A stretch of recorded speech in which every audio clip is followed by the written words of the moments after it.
Les vraies voix qui font bouger la France. Frédéric Brindel pour l'emploi avec Jérôme Laverny et les entrepreneurs. Bonsoir à tous, c'est une vraie question d'actualité que nous posons ce soir. Alors, le plein emploi, chimère ou réalité? On va décortiquer tout cela avec des acteurs de la vie de l'emploi. Bien sûr, celui qui nous accompagne toutes les semaines, le directeur général du réseau national Mission Emploi, Jérôme Laverny. Bonsoir Jérôme. Bonsoir Frédéric. Alors plusieurs points de vue. Déjà celui de l'ancien syndicaliste, bien connu, désormais journaliste à Franc-Tireur, Jean-Claude Mailly, ex de FO. Oui. Bonsoir Jean-Claude. Nous recevons côté grandes entreprises Nicolas Leroy, DRH du groupe Fiducial. Bonsoir. Bonsoir. Et puis Jean-Christophe Repon, président de la CAPEB, rappelons-le, syndicat patronal de l'artisanat et du bâtiment. Messieurs, bonsoir. Vous allez répondre à cette question, chimère ou réalité, le plein emploi. En tout cas, il y a quelqu'un qui y croit dur comme fer, vous allez le reconnaître. Mon programme en 3 points. Premièrement, le plein emploi. Deuxièmement, le plein emploi. Et troisièmement, le plein emploi. Eh oui, bien sûr, Louis de Funès dans la zizanie. Mais il n'est pas très loin finalement de la caricature, mais la caricature qu'on retrouve chaque année dans chaque discours politique. C'est un peu ça qui vous a donné l'idée de développer ce thème, Jérôme Laverny. Oui, tout à fait. Dans la foulée de l'émission de la semaine dernière, où on avait déjà franchi les portes d'une foire, où on avait pu récolter un certain nombre d'enchères par rapport à des programmes en lien avec l'emploi, où on avait malheureusement retrouvé de vieilles lunes avec toujours les mêmes principes méthodologiques. Un principe de bonnes intentions. J'augmente ceci, je donne cela et j'apporte le message que je suis gentil. Est-ce que je résous le problème du chômage? Pas certain. Un principe de vase communicant. Je prends ici telle charge patronale, salariale, j'en sais rien, et je redonne de l'autre côté. Est-ce que on résout le problème du chômage? Pas certain. Et puis un principe de père Fouettard aussi. Moi, structure publique et homme politique, je vais donner des leçons de morale aussi à des entreprises, parce qu'attention, pampan cucu, les contrats courts, les inégalités de toutes sortes, même si moi, employeur, en tant que service public, j'aurais besoin de passer un sacré coup de balai, voire même un coup d'aspirateur. Bref, on avait aussi relevé de grands absents. L'orientation, il n'en est aucunement question dans les programmes, mais plus grave, le problème des besoins de recrutement non pourvus. Il y a même des candidats qui s'érigent contre cette idée, contre ce concept qui serait donc quelque chose de complètement. Alors on avait relevé encore une manifeste très inquiétante distance avec la réalité. Il y avait des programmes où un candidat, une candidate, peu importe, restons dans le flou, propose de donner des sous à des jeunes pour se former, alors qu'il y a des dispositifs en apprentissage qui permettent déjà de se rémunérer en se formant. Voilà, on y avait relevé aussi toute une myriade de mesures qui oublient l'objectif principal, résoudre le problème du chômage, et avec le problème du chômage, et en synthèse, un florilège de mesures qui manquaient au final d'ambition. Et l'ambition majeure, c'est laquelle? Eh ben, c'est le plein emploi. Alors même lorsqu'il est évoqué à un horizon de 4 ans, 5 ans, je ne sais plus combien d'années, alors qu'en réalité, eh ben moi, j'oserais croire que sans chimère quelconque et sans servir de foire ou de je ne sais quelle illusion, on pourrait l'atteindre. La situation est gravissime du point de vue de l'emploi, mais on va y revenir, Jérôme Laverny. Force est de constater qu'elle n'intéresse pas nos hommes politiques au vu de la qualité et la quantité de leurs propositions. Elle n'intéresse pas aussi beaucoup les médias. Jérôme Laverny, qu'on en parle aujourd'hui. On fait le tour. Vous avez bien présenté le décor. On est tous bien d'accord. On va essayer avec chacun de nos invités de revenir. Alors, 2-3 principes, messieurs, qui êtes autour de la table. Je vous rappelle que nous sommes en période de campagne présidentielle, et donc nous ne citons aucun des 12 candidats. Ça, c'est une première chose. Jérôme Laverny faisait référence à une proposition gouvernementale de 2019 qui proposait d'éradiquer le chômage en 6 ans, soit le plein emploi en 2025. C'était ce qui était évoqué. Un principe important, c'est que d'un point de vue économiste, les économistes précisent que un chômage dit frictionnel entre 3 et 5% est de toute façon incontournable, et que la notion de plein emploi, ça ne veut pas dire 0% de chômage. Il faut le rappeler, c'est très important, et on peut même aller un petit peu plus loin en disant que le chômage est directement lié au fonctionnement du capitalisme. C'est comme si on avait une petite réserve de remplaçants pour faire rentrer, bien sûr, des travailleurs. Alors nous faisons le tour. Et déjà peut-être pour la vision du grand groupe fiducial, Nicolas Leroy, vous êtes DRH. Aujourd'hui, ce plein emploi, est-ce que finalement il est difficile à atteindre pour ces grandes entreprises parce qu'on manque de main-d'œuvre ou parce qu'on n'a pas assez à proposer ? Alors nous, justement, ce qu'on constate, c'est que si on n'est pas en plein emploi, ça y ressemble quand même beaucoup. Puisque sur les cadres, on constate que structurellement, on peut dire qu'on s'en rapproche, ça c'est certain, puisqu'on a une difficulté assez importante à trouver de la main-d'œuvre qualifiée, ça c'est certain. L'autre point... c'est que, comme vous le disiez tout à l'heure, on a un pourcentage de travailleurs qui vont être en difficulté assez incompressible. Et donc, moi, je s'évalue le plein emploi à 6-7%, parce que encore faut-il que les gens puissent retourner à l'emploi. Et nous, on essaie de mettre en place des dispositifs pour justement essayer d'accompagner ces demandeurs d'emploi et de les remettre dans le système. Et on voit qu'on éprouve beaucoup de difficultés, puisque tout simplement, il faut pouvoir reprendre un job. Ça nécessite aussi d'être... Il y a la formation. Il y a la formation, mais il y a aussi la situation personnelle. Il y a des gens pour qui c'est très compliqué aujourd'hui d'aller travailler, ne serait-ce que commencer un l'organisation de vie. L'organisation de vie. Vous avez 3 enfants, il faut trouver une nourrice, etc.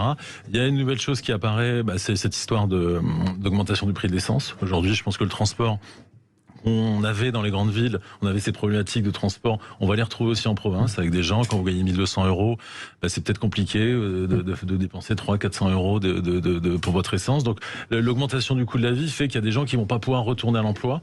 Et donc ça va, je pense qu'il y a une partie incompressible de chômeurs. Alors qui fait qu'il faut redéfinir la notion de plein emploi. Moi je dirais que 5-6%, c'est compliqué d'aller en dessous. Puisque vous évoquez ce thème, finalement, déjà le point de vue de l'employé, celui qui se dit, est-ce que je vais accepter ce travail ? La question, Jean-Claude Mailly, c'est bien souvent, et Nicolas Leroy vient de le dire, c'est bien souvent la question, est-ce que je peux l'accepter ? C'est bien ça le problème. Oui, pour différentes raisons d'ailleurs. C'est à la fois, parfois pour des raisons de mobilité. Si vous êtes dans un endroit où vous n'avez pas de voiture, qu'il n'y a pas de transport en commun, vous ne pouvez pas accéder à un emploi. Il y a d'ailleurs certaines régions qui ont mis en place des dispositifs pour aider les demandeurs d'emploi qui n'ont pas de véhicule à pouvoir aller en prêtant une voiture, etc. Donc ça, il y a un deuxième élément, c'est l'aspect rémunération. Il est vrai que parfois, si vous prenez un emploi, que vous devez payer la nourrice, payer les transports, etc., vous gagnez moins, en fait, in fine. Mais je pense, moi, que tout système économique, pour bien fonctionner, on doit marcher sur 2 jambes. Il y a l'aspect offre, comme on dit, et l'aspect demande. Sur l'aspect demande, c'est notamment, si on est sur l'emploi salarié, c'est la question du salaire ou de la rémunération, parce qu'il n'y a pas que le salaire qui intervient. Il y a la notion de temps aussi. La notion de temps, mais très bien importante, entendu. Bien entendu, quand vous êtes à temps partiel contraint, quand c'est un temps partiel choisi, ça pose pas de problème, mais un temps partiel contraint, c'est déjà beaucoup plus difficile de joindre dans les 2 bouts. Donc il y a un problème de rémunération, c'est évident, et on le voit très bien. Regardez, aujourd'hui, la Pôle emploi vient de sortir des chiffres disant que l'année 2022 devrait être une année exceptionnelle en création d'emplois. Plus de 3 millions, on passerait plus de 3 millions de création d'emplois. La moitié, à peu près, un peu plus de la moitié en contrat à durée indéterminée. Mais les secteurs qui sont les plus demandeurs sont ceux qu'on appelait pendant la crise sanitaire les invisibles, en fait. C'est les saisonniers, c'est la construction, c'est tous ces secteurs-là. Donc ça, c'est l'aspect demande. Donc ça pose le problème salarial à un moment donné. Et rémunération, si on veut être plus large que le salaire. Et après, il y a l'aspect offre. Et moi, je suis persuadé là également qu'on a besoin, par exemple, d'investir énormément, y compris dans l'industrie. Il faut que notre pays retrouve une base industrielle beaucoup plus forte qu'elle ne l'a aujourd'hui. Alors, c'est vrai, et je terminerai là-dessus, que sans citer personne, bien entendu, mais que l'emploi, c'est pas la priorité dans les programmes quels qu'ils soient. On voit bien que la priorité, c'est le pouvoir d'achat aujourd'hui. Le pouvoir d'achat. C'est le pouvoir d'achat. C'est-à-dire, ce qui est mis en avant. Je fais en sorte que vous soyez augmenté, mais je ne fais pas en sorte que vous ayez des facilités pour trouver un travail. Tout à fait. Donc c'est pas la priorité aujourd'hui, telle qu'elle est affichée. Mais c'est un vrai problème. Et il n'en demeure pas moins qu'il y a un problème de fond aussi qui existe. C'est ceux qui sont au chômage de longue durée. sont de cette manière exclus du marché du travail. On va y revenir parce qu'on va prendre le temps avec Jérôme Laverny qui est éminent spécialiste de la question de développer chaque cas. Mais si j'y tiens, mon cher Jérôme Laverny, j'ai entendu dans les arguments de Jean-Claude Mailly le développement industriel. Alors là, pour les petites et moyennes entreprises, Jean-Christophe Orrepont, il n'est pas du tout question de grandes organisations, de grands moyens mis finalement à disposition des employés pour organiser la venue, la garde d'enfants, etc. Là, les petites et moyennes entreprises, c'est on se débrouille et du coup, c'est encore plus difficile de proposer. C'est plus difficile de proposer. Vous parliez aussi de déficit d'image souvent dans l'orientation dans le bâtiment, les métiers qualifiés de pénibles il y a quelque temps, qui le sont de moins en moins, qui sont très innovants. Nous, alors, ce qui est paradoxal en ce moment, c'est que je me retrouvais à l'orée de deux tendances. On avait depuis 6 mois un déficit de main-d'œuvre et on cherchait justement des compétences et on a recruté plus de 26 000 emplois dans le dernier trimestre 2021. Et là, on se retrouve dans une contraction sur la hausse de l'énergie, la hausse des matériaux et du coup, on se retrouve sur la crainte d'une baisse d'activité. Mais moi, avec la nécessité de licencier du coup. Avec du coup, moi, des artisans qui ont eu 6 mois de recherche, même plus d'1 an de recherche, et vous savez qu'on qualifie souvent plus de 200, 300 000 demandeurs d'emploi dans le bâtiment, référencés Pôle emploi. Et donc, nous, on a demandé à Pôle emploi de signer une convention pour justement dire, regardons bien territoire par territoire, ces demandeurs d'emploi, s'ils ont vraiment coché une seule case, une seule fois dans leur vie en disant pourquoi pas, ou en se disant s'ils ont vraiment une volonté de basculer dans notre périmètre. Nous, on a un monde, j'allais dire, vertueux de la petite entreprise, qui est un respect des salaires, d'une part, vous en parliez, c'est l'attractivité de nos métiers. C'est quand même que la plupart du temps, l'artisan, le chef d'entreprise du bâtiment, est à la production avec ses salariés. On est, nous, 59 300 adhérents à la CAPEB au niveau national, et on a donc des entreprises qui sont de taille de 3,5 au niveau des salariés. Ça fait quand même plus de 500 000 emplois. Et à vous entendre, des entreprises qui sont obligées de s'adapter et de faire preuve de flexibilité. La question, et je me tourne vers Jérôme Laverny, aujourd'hui, la flexibilité est évidemment un enjeu. Comment ça se passe pour nos entreprises? Comment ça se passe aussi pour les employés? Trop de flexibilité? Pas assez? Quel constat vous faites? Mais en tout cas, certainement pas jouer le chef d'orchestre et certainement pas moraliser la vie autour de l'emploi comme le font trop souvent les hommes politiques et les services publics, à octroyer des bons points et des mauvais points aux uns et aux autres, et particulièrement sur le thème de la flexibilité. Les entreprises savent très bien s'adapter. Elles ont, et on y a fait passer un certain nombre d'entre elles pour en témoigner sur un certain nombre de dispositifs, prendre des initiatives sur telle ou telle chose, elles savent très bien faire, y compris sur la formation. Il fait qu'elles aient la possibilité d'un moment embaucher facilement, mais aussi de licencier facilement. Oui, mais elles savent prendre des initiatives. C'est vrai qu'il y a cette flexibilité qui peut être accompagner, c'est vrai, mais pas moraliser. C'est ça qu'il ne faut pas faire. Il faut être concret quand on dit que les services publics ou les hommes politiques, là, et j'en veux pour preuve les programmes, ça les intéresse pas à l'emploi. On entend très fréquemment des éloges sur les TPE, PME. TPE, PME, hein, le premier employeur de France, etc., etc. Et un secrétariat d'État, etc. Le plus grand salon de l'emploi à Paris, place de la Concorde, c'est 5 000 € le stand. Déjà, philosophiquement, c'est très bizarre de dire à une entreprise, vous avez des offres de recrutement, tiens, venez, et vous allez payer, bien fait pour vous. Sauf que le premier employeur de France, il y est pas là, à 5 000 € le stand. C'est juste dingue. Et comme ça, on pourra en accumuler tout un tas de dispositifs en oubliant qu'un artisan, il a pas de DRH, lui. Hein. Il va pas, il a un expert comptable qui est un gars qui est payant, qui est peut-être sympa, mais qui est payant, qui va pas perdre du temps dans les méandres, les circonvolutions des contrats aidés. Il faut se poser aussi la qualité de l'accompagnement des services publics. Par contre, il faut balayer devant la porte un petit peu. Vous parliez du Pôle emploi, de millions d'offres d'emploi. J'invite tous nos auditeurs à regarder. Alors, c'est pas politiquement correct ce que je vais dire, mais tant pis, je m'en fous et j'assume. Il y a 1 million d'offres. De toute façon, sur le vous site avez du Pôle autour de la emploi. table des gens qui peuvent vous contredire au cas où. Oui, mais alors après, on va sortir. Alors, c'est là où ça devient dangereux. Donc, la crucifixion, c'est le dialogue social est ainsi fait que ça reste du dialogue.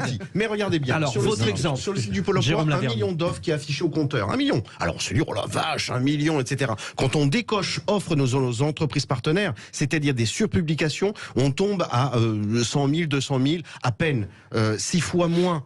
il y a une mauvaise qualité de l'accompagnement des services publics. J'en veux pour preuve aussi le succès des agences d'intérim et des cabinets de recrutement. Un artisan, quand il décroche un chantier, il veut pas se prendre la tête. Il veut un maçon pour le lundi ou le mardi parce qu'il est déjà heureux d'obtenir un marché. La situation est grave. Pourquoi? Je le disais déjà la semaine dernière aussi. On a des entreprises et qui ne le diront pas à un micro. Elles ne le diront pas, qui ne peuvent pas honorer des marchés aujourd'hui par faute de candidats. On a aussi une cécité totale sur le fait que qu'est-ce que c'est un emploi? C'est un contrat de travail où de part et d'autre, il faut que chacun y retrouve son compte. Or, on a des situations de travail, d'emploi aujourd'hui où de part et d'autre, ça matche pas. On peut pas recruter un préparateur de commandes au fin fond de la Seine-et-Marne à 1100 € avec un temps de déplacement. Ça va pas fonctionner de part et d'autre. On peut pas, nous, en tant que service public, dire à une entreprise augmenter les salaires en faisant des marchés publics, mais en faisant des marchés publics. À la question qu'on a posée au départ, la flexibilité, vous dites tout le monde est prêt à dire. La flexibilité. C'est quand même un terme qui existe, donc ça veut quand même bien dire quelque chose. Ah non, donc oui, à la question de la flexibilité, Jérôme Laverny, vous répondez les partenaires sont prêts, aussi bien les entreprises que les employés. C'est presque j'ai compris ce que vous dites. Simplement, les dynamiques politiques ne permettent pas cette flexibilité. Oui, c'est bien ce que j'ai compris. Les hommes politiques ne s'intéressent pas à l'emploi. Quand je vois des programmes qui disent on va contraindre à des CDI, mais ils sont complètement à côté de la plaque. Quand je vois un candidat qui dit je vais donner 5 000 € à un jeune pour qu'il se forme, et c'est quoi l'apprentissage si ce n'est une formation avec une rémunération? Quand je vois on va augmenter le SMIC de temps ou temps, mais ça ne veut strictement rien dire. Le SMIC à 1400 € dans ma chère Creuse et à Paris, c'est pas du tout la même chose. C'est pas du tout. Un gars qui est tout seul avec 1400 € à Paris, il ne vit pas. Vous êtes né à Guéret, c'est ça? Vous êtes né à Guéret. À côté. Je vais à Guéret. Guéret, c'est dans la Creuse. Voilà. Sur la flexibilité, j'y reviens parce que j'y tiens. Jean-Claude Mailly, on a bien entendu que les entreprises en avaient besoin. Ce n'est pas évident pour l'employé à appréhender cette notion de flexibilité. C'est de dire, tiens, par exemple, tu vas travailler sur un certain laps de temps, à certains endroits ou à d'autres. Là aussi, ça s'anticipe pour la vie personnelle. Oui, mais vous savez, les outils existent, au moins pour les grandes entreprises. Oui, les outils de flexibilité, il y en a énormément aujourd'hui, y compris par la négociation collective, les accords de compétitivité, les ruptures conventionnelles collectives. Il y a une gamme importante. Et dans les entreprises, vous savez, quand les salariés savent que si l'entreprise a de réelles difficultés, qu'on leur raconte pas des histoires, que c'est vrai, ils font les efforts. Faut pas. Moi, j'ai négocié plein de trucs comme ça. Alors, ce qu'ils n'aiment pas, c'est que le salaire baisse. Voilà. Mais après, si on peut jouer sur une prime, si on joue sur la flexibilité des horaires, etc., ça, ils le font. Dans les petites entreprises, c'est différent parce que tout le monde se connaît. On travaille ensemble. Là où ils ont un problème, ils ont deux problèmes selon moi. Un, il faudrait qu'il y ait vraiment un guichet unique. C'est quand vous êtes chef d'entreprise, une TPE, ou PME, vous n'avez pas de DRH, etc., et vous ne passez pas votre temps à passer 10 coups de fil quand vous avez un problème. Donc il faudrait un endroit unique où le chef d'entreprise peut appeler et il est rebasculer sur celui ou celle qui va lui donner une réponse. La simplification de l'ensemble des démarches, de toute façon. C'est pas de créer une usine à gaz, quoi. Voilà, comme évidemment. On sait souvent faire dans notre pays. Et après, il faut mettre en place, notamment dans l'artisanat, ce qu'on avait mis en place par la négociation, les CPRIA. Ça veut dire, on met en commun. Vous pouvez pas avoir ce qu'offre un CSE aujourd'hui aux salariés, ticket restaurant ou je ne sais quoi, TPE, PME ne peut pas le faire. Mais si on met en commun ce qu'on a fait, mais il faut encore développer ça, vous pouvez faire parce que eux, ils forment bien souvent des gens, et puis il y a des gens qui disent maintenant je vais aller travailler dans une boîte plus grosse parce que j'aurai d'autres avantages, etc. Voilà, c'est des choses très concrètes qu'il faut faire. Des impulsions, des politiques précises. Finalement, vous rejoignez un peu Jérôme Laverny, c'est-à-dire qu'on ne demande pas tiens on va augmenter ça, on va faire ça, mais on va mettre en place un fonctionnement qui va permettre d'être plus effice. On y revient. Un petit commentaire de quelques secondes. Attention à guichet unique. Oui. Le guichet unique, attention derrière ce qu'on met dans le concept. Il ne s'agit pas simplement de se borner à mettre dans un même bâtiment ou autour d'une table. Il faut que les gens travaillent ensemble réellement. Et ça, c'est très important. Avec le moins d'interlocuteurs possible. Nicolas Leroy, DRH du groupe Fiducial, Jean-Christophe Repon, président de la CAPEB, Jean-Claude Mailly, ancien secrétaire général de Force Ouvrière, sont autour de la table pour négocier avec, pour trancher, vous l'avez bien entendu, c'est Jérôme Laverny. Nous revenons dans un instant sur Sud Radio, les vraies voix de l'emploi. Les vraies voix qui font bouger la France. Frédéric Brindel pour l'emploi avec Jérôme Laverny et les entrepreneurs. Et une question qui s'impose en cette période de campagne pour la présidentielle. Le plein emploi, chimère ou réalité? On l'a rappelé, d'un point de vue économique strictement, c'est impossible d'avoir 0% de chômage. Mais entre 3 et 5, on commence à parler de plein emploi. Et ça peut arriver dans certaines villes, à Vitré par exemple, qui est le bon élève français. On est dans l'Ille-et-Vilaine, où il y a des propositions et qui fonctionnent, notamment des maisons de l'emploi, de l'entreprise et de la formation. Tout cela, cher Jérôme Laverny, qui êtes vous le directeur général du réseau national Mission Emploi, vous vous attachez à justement faire cette prise de conscience. Il faut changer les choses. Oui, il faut changer les choses techniquement. On ne change pas les mentalités du jour au lendemain. En revanche, des choses simples et très concrètes. Il n'est pas question dans les programmes d'orientation. Aujourd'hui, on paye la facture et on la paye très cher de l'orientation qui n'a jamais été faite et qui a donné pour résultat d'ignorer et de mépriser certains métiers. Je rappelle quand même qu'un précédent gouvernement avait fait un contrat aidé pour aider des jeunes éloignés de l'emploi. Et un jeune éloigné de l'emploi au regard de ce gouvernement, qui lui aussi était peut-être gouvernement d'une planète un peu éloignée de la Terre, eh bien un jeune éloigné de l'emploi, c'est un jeune titulaire d'un diplôme de niveau 5, c'est-à-dire CAP.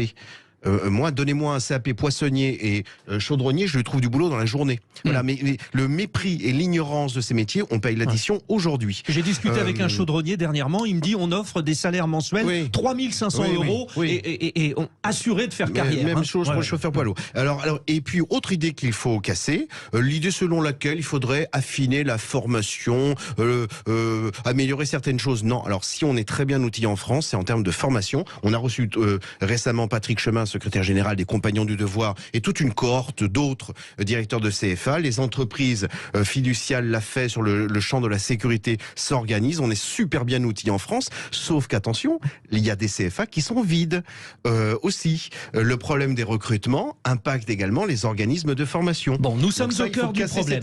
Nous sommes au cœur du problème, nous l'avons compris, c'est la fameuse maman qui dit à son fils qui travaille mal, si tu travailles mal, tu termineras à l'usine. Sauf que c'est d'avoir un beau travail. Ou passe ton bac. Passe ton bac, donc on va faire des bacs pro. Moi, homme politique, je fais des bacs pro. Comme ça, je sers la soupe à maman qui dit passe ton bac. Nicolas Leroy, DRH du groupe Fiducial, vous sentez cette différence d'approche suivant les emplois? Certains se disent je ne vais pas faire ça, alors que finalement ils peuvent y trouver l'épanouissement. Votre travail, c'est de dire là vous allez vous épanouir? Alors déjà, nous on constate qu'il y a un fort décalage entre les offres d'emploi qu'on propose et aujourd'hui les salariés qu'on va trouver sur le marché. Donc je pense qu'il y a un problème certainement d'orientation, de formation. Aujourd'hui, ce décalage, nous on le ressent puisqu'il y a des gens qu'on aimerait justement recruter, former, et après il y a la deuxième partie, c'est la motivation. Aujourd'hui, il y a des jobs qui sont moins sexy que d'autres. Les jeunes générations sont attirées par des jobs qui sont plus tournés vers le marketing, la communication. Voilà. Effectivement, bon, les postes dans le bâtiment sont peut-être un peu moins attractifs parce que réputés pénibles. Donc aujourd'hui, on se retrouve nous confrontés effectivement certains métiers qui vont être. On va avoir énormément de candidats, je pense aux médias par exemple. Dans les médias, on a énormément de possibilités. On est inondé de candidats, alors que finalement, sur des jobs, dès qu'il y a de la pénibilité, dès que c'est un peu moins sexy, un peu moins glamour, là on s'effondre. Et même si on est en capacité de les former, d'accompagner, de rattraper un peu ce décalage de formation, nous les entreprises, parce qu'il y a des dispositifs qui sont mis en place, c'est sûr qu'on se heurte là à la motivation des jeunes qui sont peut-être un peu moins attirés par certains métiers. Bon, donc ça veut dire qu'il faut que les entreprises, Jean-Christophe Repond de la CAPEB, donc responsable du tout le secteur du bâtiment, c'est-à-dire que les entreprises soient capables de savoir communiquer et de savoir être attrayantes. Ça c'est nouveau, Je vais prendre mon exemple. Moi je suis maître artisan électricien à Toulon et j'ai tardé à reprendre l'entreprise familiale de mes parents parce que dans un dîner en ville, on préfère être comptable, docteur. Alors, comptable, pas comptable. J'ai pas pris le bon truc. Mais communicant peut-être, etc. Bon, ça dépend des points de vue, ça dépend. Et donc on a aussi nous-mêmes, artisans, être les meilleurs ambassadeurs de la fierté d'appartenance. Quand on voit la période Covid et la difficulté que tout le monde a eu de vivre et de redonner un sens à sa vie, en toute sincérité, qu'on soit salarié ou chef d'entreprise d'une entreprise artisanale, c'est donner un sens à sa vie. C'est entreprendre, c'est avoir un quotidien, c'est rénover, c'est embellir, c'est donner aussi un sens citoyen de la rénovation énergétique. Ça veut dire qu'il y a 30 ans de boulot devant nous au minimum si on veut engager la rénovation énergétique en France. Et donc ça veut dire que on doit aussi, nous, on revendique, hein, quand on fait du syndicalisme patronal, mais on fait du syndicalisme, on revendique et on se plaint souvent. Et on doit revendiquer, se plaindre quand on doit se plaindre, comme la hausse des prix, la pénurie et le gasoil, où on a été totalement oublié du plan de résilience par le gouvernement. Mais derrière, on doit dire à nos jeunes, venez, rejoignez-nous si on ne cesse de se plaindre. Moi, quand je suis Sachant qu'il y a un argument qui met tout le monde d'accord, c'est vous aurez un beau salaire. Un bon salaire, normalement. Alors, on ne sera pas à 3005, je le dis de suite par rapport à mes artisans qui nous écoutent. Ils recrutent pas à 3005, mais on recrute avec des bons salaires. Chez les chaudronniers, oui. Hein, chaudronniers, oui, bien sûr. Ouais. Mais c'est l'offre et la demande. Donc, nous, ce qu'on nous demande, c'est de lever les freins à l'activité. Derrière, l'entreprise artisanale de taille moyenne, alors nous, c'est majoritairement des moins de 10, mais on va jusqu'à 50 salariés, elle aura la capacité d'embaucher et de produire une carrière intéressante chez les jeunes. Et donc, c'est vrai que nous, on doit juste être fiers de dire je suis plombier, je suis électricien, je suis maçon, je suis plâtrier, parce que je change le quotidien des Français. Dites-nous, Jean-Claude Mailly, finalement les syndicats ont aussi ce rôle à jouer, parce qu'ils sont, on va dire en théorie, l'intermédiaire avec le salarié, à jouer aussi ce rôle de la communication en disant allez là, c'est bien, alors que bien souvent, il n'y a pas de travail de communication qui est fait à ce niveau-là. Si, on le fait, mais vous savez, on parle beaucoup des syndicats, mais l'essentiel du travail syndical, il se fait sur le terrain, hein, dans les entreprises ou les administrations, c'est là qu'on le fait. Et c'est vrai. Mais en même temps, ils peuvent avoir confiance en vous, et si vous leur dites tenter cette... Oui, vous savez, il y a une vieille règle, un bon délégué, c'est déjà un bon professionnel. Voilà. Ouais. Ça, c'est la première des règles pour un délégué syndical. Si c'est un mauvais professionnel, ce sera vraisemblablement un mauvais délégué également. Alors, effectivement, il y a des problèmes d'orientation, et puis, c'est vrai qu'on disait le travail manuel, en gros, c'est ça. Il y avait l'école bleue, l'école blanc. Alors, même quand vous visitez beaucoup d'usines aujourd'hui, ils sont en blouse blanche. Hein. Voilà, parce que ça s'est énormément transformé, etc. Mais il y a des freins à lever. Moi, je pense, les artisans, certaines professions de l'artisanat, il faut soulever le capot des auto-entrepreneurs. Par exemple, parce que c'est très bien l'auto-entrepreneuriat, pas quand ça vient en concurrence déloyale. Jérôme Laverny. Oui, Frédéric, vous avez parlé de beaux salaires et comme étant un argument, je ne crois pas. Non. Oui, ça va faire quand même un petit peu, Jérôme. Non, mais c'est pas suffisant. Le véritable point, c'est celui sur lequel a appuyé Monsieur Repon. En fait, il y a des métiers sexy qui ne le sont pas. Pourquoi ? Eh bien, parce qu'on a fonctionné sous une antienne depuis un certain nombre de générations, de décennies, qui a consisté à faire imaginer à des parents, à des enfants, qu'il fallait construire un projet, que ce projet devait être corrélé à l'aimable. Et ce qui suppose qu'il y a des métiers qui ne soient pas aimables. Ce qui suppose aussi que pour que quelque chose soit aimable, pour qu'on l'aime, pour qu'on soit intéressé, il faut déjà le connaître. Moi, j'ai rencontré 12 chaudronniers. J'ai voulu m'entretenir avec chacun d'entre eux. Chacun avait été conseillé par quelqu'un de son entourage. Oui. Mais quand un métier n'est pas sexy, vous pouvez mettre 3 000 €, vous recruterez beaucoup plus facilement des chauffeurs VTC, beaucoup moins bien payés qu'un couvreur. Parce qu'il y a la belle bagnole et le beau costard. Et là, le samedi soir, on peut draguer. Oui, avec mais justement, un beau costard avec et une un belle bon bagnole. Avec un bon salaire, on peut s'acheter aussi une belle bagnole, un beau costard. Le salaire, Nicolas Leroy, c'est quand même la base. Oui, alors on remarque en fait que quand on regarde les billets de motivation chez les salariés, qu'ils soient cadres ou moins cadres, la rémunération intervient très haut, mais il y a aussi quand même l'intérêt du job, le sens. Aujourd'hui, l'épanouissement. L'épanouissement est en train de vraiment monter dans ce classement, j'ai envie de dire, chez les jeunes. Et donc ça, il faut pas l'occulter. Mais après, je voulais revenir sur un point, c'est qu'il y a quand même un manque d'information. Quand vous êtes il y a un mur imperméable entre l'éducation nationale et le monde professionnel. Oui. Et donc nous, on aimerait pouvoir avoir accès, pouvoir parler aux élèves et leur expliquer, avoir l'occasion de leur montrer les métiers. Le lien monde de l'entreprise et l'école. Le monde de l'entreprise. Oui. Aujourd'hui, on parlait de la comptabilité. Ouais. La comptabilité, effectivement, a un déficit, a pas forcément bien travaillé sa marque employeur. en tant qu'emploi, alors qu'en fait, il y a des débouchés qui sont énormes. Et évidemment, l'informatique, je peux vous reciter beaucoup de métiers où vous pouvez faire de très belles carrières, de très bonnes rémunérations. Encore faut-il qu'on vienne vous l'expliquer en secondes. Messieurs, vous entendez, hein, c'est le générique de fin. Ça va tellement vite. C'est une question qui est tellement importante, le plein emploi.